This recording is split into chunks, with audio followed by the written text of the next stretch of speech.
विद्यार्थियों, आज इस ऑनलाइन क्लास में हम प्राचीन भारतीय राजनीतिक विचारक कौटिल्य के सप्तांग सिद्धांतों की विस्तृत रूप में चर्चा करेंगे। हमने मनु के सप्तांग सिद्धांतों की पिछले वीडियो में चर्चा कर चुके। इससे आपको स्पष्ट रूप से यह पता चल गया होगा कि सप्तांग सिद्धांत क्या है और सप्तांग सिद्धांत क्यों अति आवश्यक है। कौटिल्य ने भी अपने राजदर्शन में, अपनी अर्थशास्त्र नामक कृति में सप्तांग सिद्धांत को अति महत्वपूर्ण स्थान दिया। उन्होंने कहा है कि राज्य एक जीता जागता एक शरीर की तरह है जिसके 7 अंग हैं। ये 7 अंग है। स्वामी को वो सिर मानता है, कोष को वो मुख मानता है, अमात्य को वो आँख मानता है, सेना को मस्तिष्क मानता, जनपद को जंघाई मानता और मित्र को कान मानता और दुर्ग को बाहें मानता। अर्थात राज्य के ये 7 अंग हैं और राज्य को वह एक मानव शरीर की तरह मानता। और मानव शरीर जिस तरह से किसी अंग का नहीं होने या उसका टूट जाने के आधार पर विकलांग हो जाता है, इसी तरह कौटिल्य कहता है कि राज्य में इन 7 अंगों का होना आवश्यक है। और इन अंगों में से कोई अंग अगर नहीं रहता है या टूट जाता है या किसी तरह से परेशानी में है तो वह राज्य संपूर्ण राज्य नहीं कहलाएगा।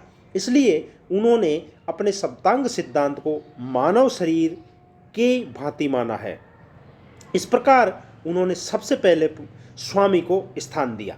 कौटिल्य के राजा के अनुसार राजा राज्य का प्रमुख अंग है। राजा को महत्वपूर्ण स्थिति को देखते हुए उन्होंने स्वामी का नाम उनको दिया है। स्वामी से उसका अर्थ है आदेश देने वाला, शासन करने वाला। उनके विचार अनुसार राजा में विनय, विवेक, शास्त्र ज्ञान, समय अनुसार व्यवहार करने की योग्यता और प्रजा की पालन पोषण करने वाली, शत्रु और मित्र का ज्ञान प्राप्त करने वाला, शत्रुओं की त्रुटि को समझने की शक्ति और चापलूसी से न फंसने वाला राजा होना चाहिए। वे राजा को राज्य के हित में आवश्यकता अनुसार सभी प्रकार के कार्य करने की छूट देते हैं, परंतु उनका विचार है कि राजा का व्यक्तिगत आचरण श्रेष्ठ होना चाहिए, उसे चरित्रवान होना चाहिए। अर्थात पहला अंग जो कौटिल्य ने राज्य का बताया है, राजा जो स्वामी के रूप में, तो उसमें ये योग्यता होनी चाहिए। वह अर्थात वो सबसे महत्वपूर्ण देता है कि वो चरित्रवान होना चाहिए। आमत्य, आमत्य से कौटिल्य का अर्थ है उच्च प्रशासनिक अधिकारी और मंत्री। कौटिल्य ने इन्हें सचिव का नाम भी दिया। कौटिल्य के अनुसार राजा को चाहिए कि वह निष्ठावान योग्य व्यक्तियों को मंत्री के पद पर नियुक्त करे। राजा को यह ध्यान रखना चाहिए वह सहपाठियों, संबंधियों और सिफारिशी लोगों को आमत्य के पद पर नियुक्त नहीं करना चाहिए। आमत्य एक महत्वपूर्ण अंग है राज्य का। राजा को स्पष्ट निर्देश दिया कि वह आमत्य के परामर्श से ही राज्य में होने वाले कार्यों का निस्तारण करे। अर्थात राजकार्य हेतु आवश्यक रूप से जितनी संख्या राजा को आवश्यक हो उतनी संख्या की वह आमत्य की नियुक्त कर सकता है। इस आधार पर कौटिल्य ने जो वर्तमान समय की भाई भतीजावादी प्रवृत्ति का आलोचना करते हुए उसी समय यह निर्देश दे दिया था कि राजा को योग्य व्यक्तियों का अपना परामर्श सलाहकार समिति में नियुक्त करना चाहिए और वो ऐसे होने चाहिए जो आवश्यकता के अनुसार उनको घटाया बढ़ाया जा सकता है। 3rd नंबर का है जनपद। जनपद से कौटिल्य का अर्थ है भूमि। वर्तमान समय में हम जिसे जनता या भूमि कहते हैं उसको कौटिल्य ने जनपद का नाम दिया। जनता से तात्पर्य कौटिल्य का है वो सरल, निष्ठावान, स्वाभिमानी होनी चाहिए। राजा द्वारा लगाए गए कर को निष्ठा से अदा करने वाली होनी चाहिए। अर्थात जनता ईमानदार होनी चाहिए। भूमि के विषय में उनका मत है कि भूमि उपजाऊ होनी चाहिए और राज्य के हित में उपज करने वाली होनी चाहिए। जहाँ तालाब, वन, खाने, जलीय स्थलीय मार्ग, उपजाऊ भूमि, इस प्रकार के पशु पक्षी, दुर्ग इस प्रकार के होने चाहिए जिससे पड़ोसी राज्य अपने राज्य पर आक्रमण नहीं कर सकते, और वहाँ की नदियाँ जो उपजाऊ भूमि को दोहन करके ले जाती है, तो इस तरह की होनी चाहिए जो उपजाऊ भूमि का संरक्षण अर्थात उसका क्षय नहीं होना चाहिए। अर्थात कौटिल्य के दृष्टिकोण में जनपद से अर्थ है भूमि और जनता से। फोर्थ नंबर अंग है। कौटिल्य के अनुसार राज्य का एक महत्वपूर्ण अंग के रूप में उन्होंने दुर्ग को भी महत्वपूर्ण माना। उन्होंने कहा है कि दुर्ग का उतना ही महत्वपूर्ण है जितना जनता और भूमि का है। दुर्ग राज्य की रक्षात्मक शक्ति और आक्रामक शक्ति दोनों का प्रतीक है। दुर्ग मजबूत होना चाहिए जिससे कि सेना अच्छी तरह से मोर्चाबंदी कर सके। दुर्ग में पानी और भोजन सामग्री और बारूद की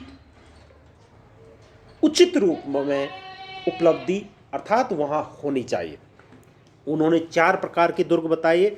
पहला उदित दुर्ग, जो चारों ओर से पानी से घिरे हुए हैं। पर्वत, जो पर्वतों के बीच में हो। धानवन, जो मरु प्रदेश में बना हो अर्थात जो चारों ओर मरुस्थल हो। दूसरा है वन दुर्ग, जो वनों के बीच में। कौटिल्य का मत था कि औदिक दुर्ग और पर्वत दुर्ग राज्य की रक्षा के लिए की दृष्टि से उपयोगी है। धानविन दुर्ग और वन दुर्ग उपजाऊ अर्थात राजा के लिए जो रक्षा के लिए अति आवश्यक है। कौटिल्य ने अपने महत्वपूर्ण अंगों में 5वां अंग कोष को भी माना है। अर्थात कोष से मतलब उनका है अर्थ, धन से। कौटिल्य का मत था कि राज्य के पास में पूरा कोष और आय स्थायी स्रोत होना चाहिए। राजा प्रजा से उपज का छठा भाग ले। कोष में बहुमूल्य धातुओं और मुद्राएं पर्याप्त मात्रा में रखे।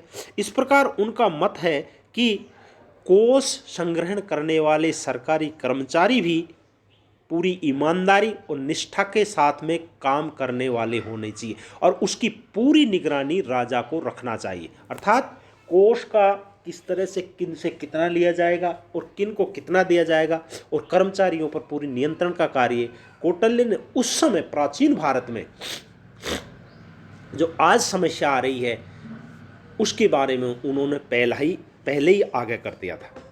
छठा नंबर का दंड और सेना। दंड और सेना को एक माना है। कौटिल्य ने कहा है कि सेना का राज्य के लिए महत्वपूर्ण स्थान है। उनका मत है राजा के पास में अच्छा सैन्य बल होना चाहिए। अच्छा सैन्य बल होगा तो मित्र बने ही रहेंगे, शत्रु भी मित्र बन जाएंगे।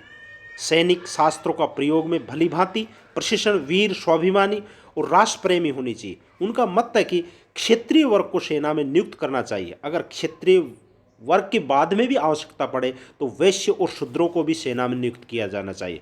कौटिल्य का मत था कि ब्राह्मणों को कभी भी सेना में नहीं लेना चाहिए। उन्हें आशंका थी कि ब्राह्मण सेना में भर्ती हुए तो शत्रु द्वारा आदर सत्कार करने पर वो ललचा जाएंगे, इसलिए उन्होंने कहा कि ब्राह्मणों को कभी भी सेना में नहीं लिया जाना चाहिए। उनका मत था कि सैनिकों को उचित रूप से प्रशिक्षण दिया जाना चाहिए और उनको अच्छा वेतन दिया जाना चाहिए। इस आधार पर कौटिल्य ने जो वर्तमान समय में सेना की जो समस्याएं है उसका समाधान उस समय करने की भी कोशिश की। 7वां है मित्र। कौटिल्य के अनुसार मित्र भी राज्य का एक आवश्यक है।